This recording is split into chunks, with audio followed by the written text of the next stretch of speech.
스포티지 LPG 제가 생각했던 것보다 훨씬 더 완성도가 높다. 연료 효율성, 경제성 뛰어나고 승차감도 훌륭하다. 독자 여러분 안녕하세요. 김상준 기자입니다. 오늘 함께 보실 차량은 스포티지 LPG 모델입니다.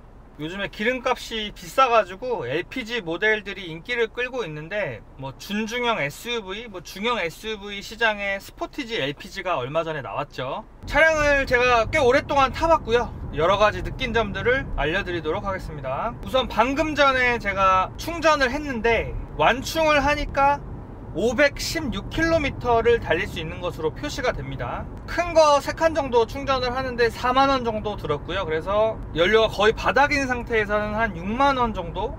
6만원에서 6만원 조금 넘게 들어갈 것 같습니다. LPG 충전한 곳은 999원이었어요 리터당. 여러모로 계산을 했을 때 가솔린 그리고 디젤보다 훨씬 저렴한 연료비를 가지고 있다, 이렇게 볼 수가 있겠습니다. 그리고 제가 테스트를 해본 결과 다양한 도로에서 복합 연비가 8 정도 나왔어요. 고속 위주로 주행을 하면은 조금 더 나올 것 같고 도심 위주로 주행을 하면은 그보다 좀 떨어질 것 같습니다. 과거에 LPG 모델들이 연비가 막 6 이하로 막 떨어졌었잖아요. 신형 스포티지 LPG 모델은 기존의 LPG 차들보다 연비가 확실히 좋아졌다, 이렇게 볼 수가 있습니다. 사실 좀 막 탔거든요.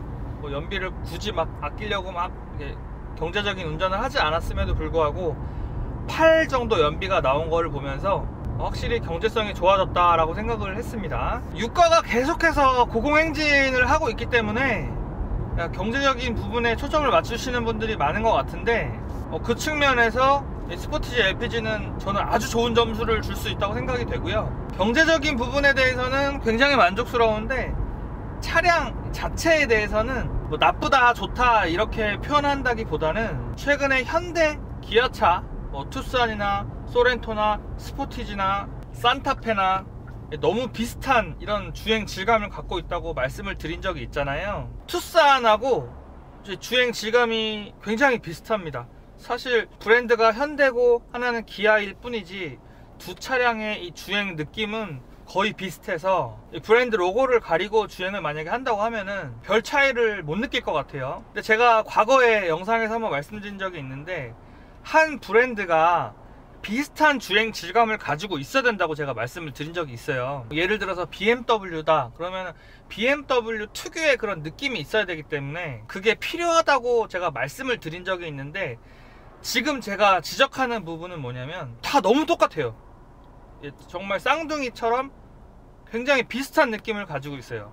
근데 BMW는 그렇지 않거든요. 비슷한 느낌이지만 그래도 차종별로 특성이 조금씩 살아있는데 3시리즈, 5시리즈 또 혹은 SUV X7이라든지 X3라든지 그 차만의 느낌을 가지고 있고 전체적으로는 비슷하지만 그런데 지금 현대기아차는 느낌이 너무 비슷하다. 특히 이 전륜구동 기반의 차량들, 현대차, 기아차의 주력 차종들이죠. 말씀드렸던 투싼, 스포티지, 산타페, 소렌토 이런 차들 너무너무 비슷합니다. 차 디자인만 좀 다르고 차 크기만 좀 다르고 거의 비슷한 느낌을 가지고 있다. 근데 이게 기술력이 어느 정도 올라왔기 때문에 가능한 거거든요.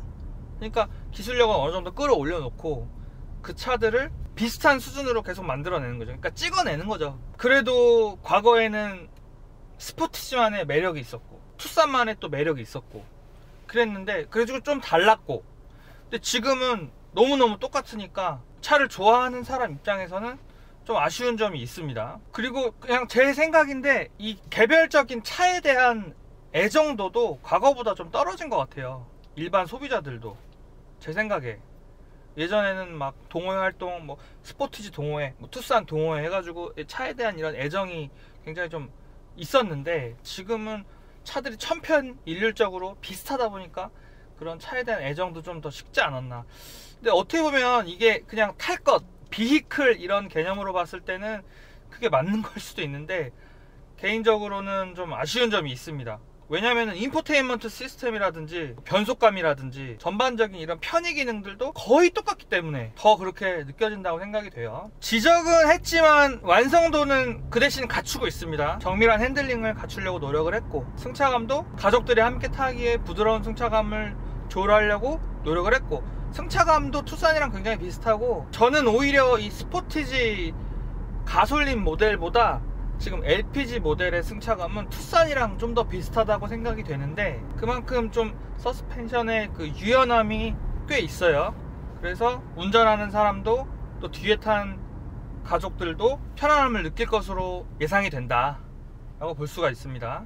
그리고 장점은 참 이 부분은 좋은데 굉장히 정숙합니다. 지금 제 목소리가 아주 잘 들리실 거고, 차량을 계속 타보다가 지금 야간에 시승기를 찍게 됐는데 굉장히 조용합니다. 엔진의 진동이 뭐 거의 없다시피 하고요.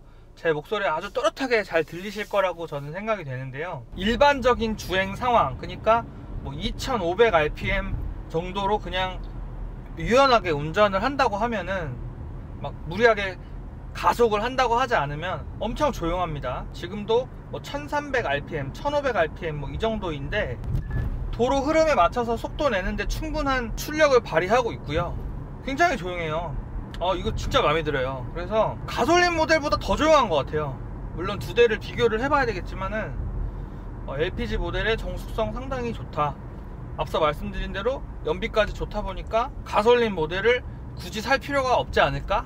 네, 이런 생각이 들고, 제가 만약에 뭐 이 차를 산다고 하더라도 저는 LPG 모델로 할 것 같습니다. 충전을 한 다음에 좀 이렇게 여유있게 운전하고, 좀 차가 안 막히다 보니까 거의 지금 리터당 10km까지 연비가 올라갔고요. 고속도로에서 RPM을 막 쓰지 않고 그냥 항속 주행 한다고 하면은 연비가 아까 말씀드린 대로 한 10 정도는 나올 수 있지 않을까, 혹은 그보다 조금 더 나올 수 있지 않을까 생각이 되고요. 차를 사실 때 독자분들한테 꼭 하고 싶은 말이 있는데, 스포티지 LPG 모델 사시는 거는 저는 적극적으로 추천을 드리는데, 이 드라이브 와이즈 첨단 운전자 보조 시스템은 꼭 탑재를 하시기를 바랍니다. 차값 자체가 사실 크게 막 비싸게 나오질 않아 가지고 굳이 막 상위 트림에 옵션 막 다 넣어 가지고 막 3,700만원 이렇게까지 저는 차를 사실 필요는 없을 것 같고요. 낮은 트림에다가 첨단 운전자 보조 시스템 그것만 탑재를 하면은 이 차를 좀 더 편안하고 안전하게 탈 수 있다는 생각이 들어요. 지금 제가 타고 있는 차량은 어댑티브 크루즈 컨트롤 기능이 빠져 있는데, 그러다 보니까 운전할 때 좀 아쉬움이 있었고요. ACC하고 ADAS만 탑재가 된다고 하면은 차감도 좋고 연비도 좋고 정숙하고 하다 보니까 정말 뭐 자동차 탈 것으로의 이동수단 뭐 이런 거에 대한 가치가 저는 충분하다고 생각이 됩니다. 업무용으로 쓰셔도 괜찮을 것 같다는 생각이 들어요. 2열 공간도 넓고 여러모로 장점이 많기 때문에 앞으로 더 많이 팔리지 않을까 라는 생각이 듭니다. 뭐 인포테인먼트 시스템, 그리고 온도 공조 부분, 기어 노브, 뭐 오토홀드 기능, 통풍 시트, 열선 시트 다 탑재되어 있고요. 이런 것들은 사실 수입차 6천만원, 7천만원짜리 차에도 없는 것들인데 2천만원 중후반 가격대부터 이런 걸 다 선택을 할 수 있다는 건 참 장점이라고 볼 수가 있겠죠. 굉장히 편리하고 옵션만큼은 참 국산차를 저는 못 따라온다는 생각이 들어요. 영상의 결론을 내보면은 스포티지 LPG 제가 생각했던 것보다 훨씬 더 완성도가 높다. 연료 효율성, 경제성 뛰어나고 승차감도 훌륭하다. 가솔린 모델보다 훨씬 좋다. 이게 결론입니다. 스포티지 LPG가 인기가 굉장히 많다고 하는데 사실 잘 팔리면 그만한 이유가 있거든요. 독자분들 중에서도 이 차가 궁금하신 분들 있으면은 시승을 꼭 해보시고 가솔린 모델하고 비교를 좀 해보시고, 제가 생각했을 때는 3천만원 전후로 해서 차량을 사시면은 굉장히 만족도가 높지 않을까 생각이 됩니다.